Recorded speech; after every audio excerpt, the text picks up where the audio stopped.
नमस्कार, हिमाचल समाचार में आपका स्वागत है। आज के मुख्य समाचार।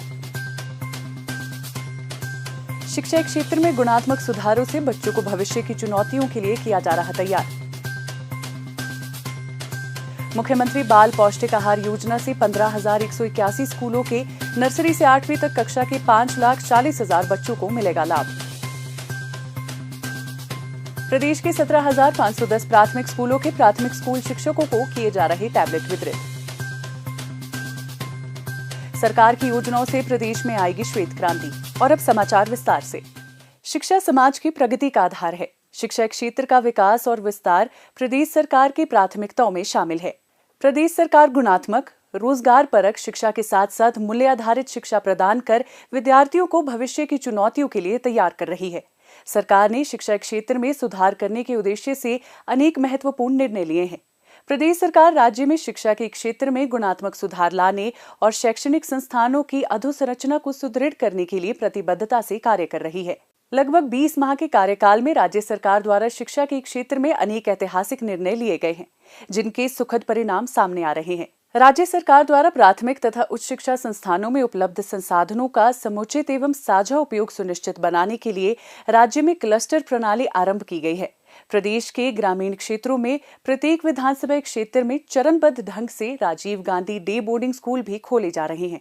इन स्कूलों में स्मार्ट क्लासरूम, ऑडियो विजुअल अध्यापन जैसी सुविधाएं उपलब्ध करवाई जाएंगी। हमें क्वालिटी को सबसे पहले सुधारना है। 3 बिंदुओं की हमने पहचान की।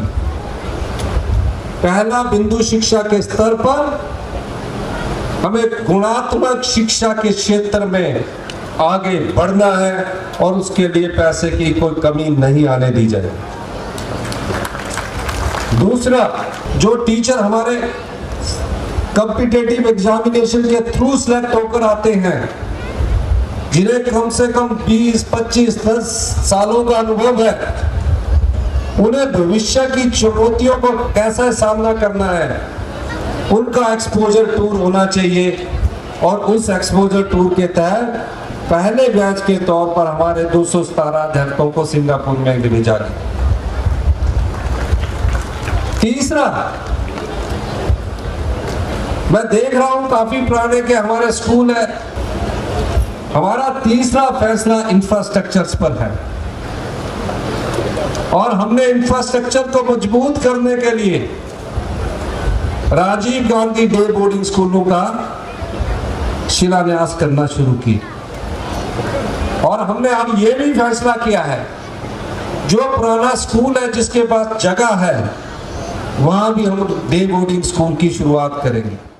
शिक्षा के साथ साथ प्रदेश सरकार बच्चों की पोषण संबंधी आवश्यकताओं का भी भली भांति ध्यान रख रही है। मुख्यमंत्री ठाकुर सुखविंदर सिंह सुक्खू ने हाल ही में मुख्यमंत्री बाल पौष्टिक आहार योजना का शुभारंभ किया। इस योजना का लाभ 15,181 स्कूलों के नर्सरी से 8वीं तक कक्षा के 5,40,000 बच्चों को मिलेगा। इस महत्वाकांक्षी योजना के तहत बच्चों को पौष्टिक आहार दिया जाएगा, जिसके लिए बजट में 12 करोड़ 75 लाख रुपए का आवंटन किया गया है। जो बच्चे हमारे पढ़ रहे हैं, मिड डे मील तो उनको मिल रहा है, लेकिन पौष्टिकता के आधार पर हम उन्हें क्या दे रहे हैं?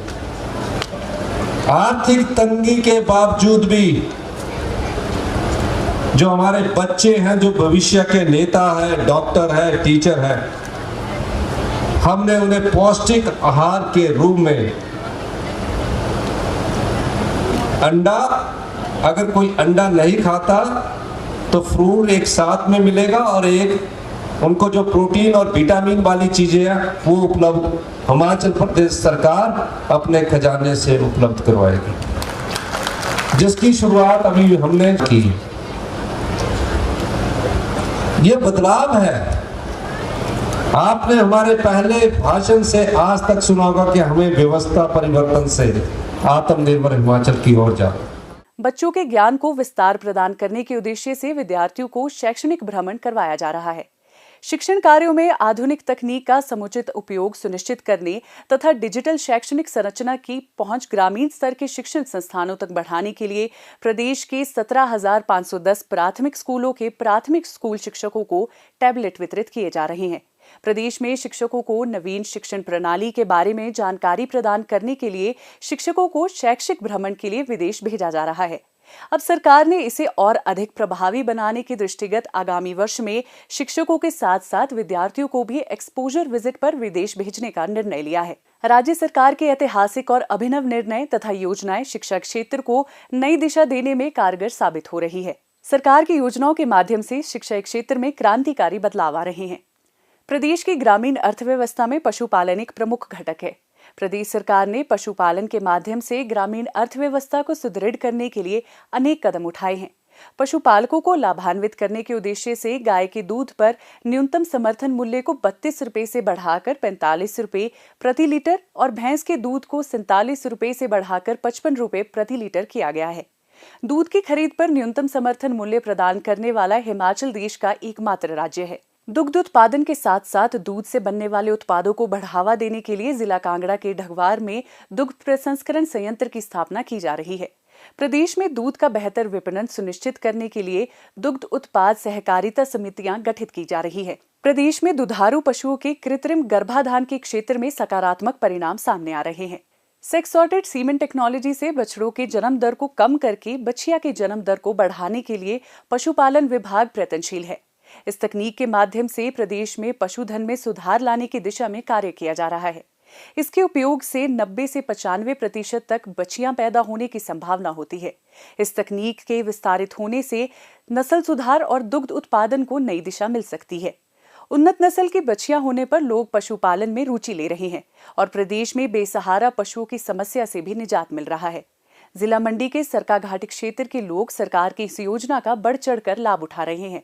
पशु चिकित्सालय बल्दबाड़ा में अब तक 64 गायों को ये टीका लगाया गया है।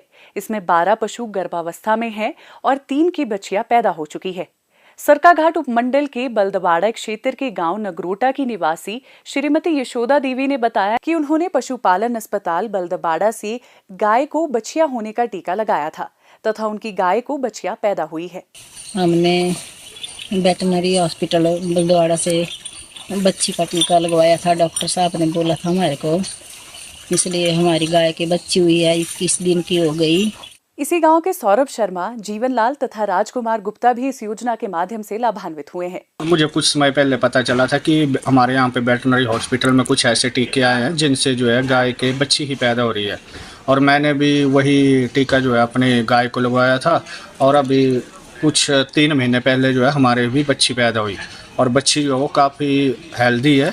तो इस स्कीम के लिए और इस प्लान के लिए जो है मैं सरकार का भी धन्यवाद करता हूं और सुखविंदर सिंह सुक्खू का धन्यवाद करता हूं कि जो उन्होंने ऐसी योजना चलाई।